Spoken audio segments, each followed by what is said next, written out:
A rich man's joke is always funny, not because it is clever, not because it is deep, but because of who said it. Status shapes reaction, power influences perception. The same words spoken by someone unknown may fall flat, ignored, dismissed. But when wealth speaks, rooms adjust.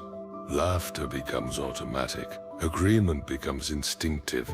Influence bends interpretation. This is not about humor. It is about hierarchy, about how value is assigned to the messenger before the message is even heard. Respect often follows position, not substance, and applause often follows power, not quality. Observe carefully. How often do people laugh at status rather than content? How often do they praise authority rather than truth? Understanding this is not cynicism, it is awareness, because once you see how perception shifts with power, you stop mistaking reaction for reality.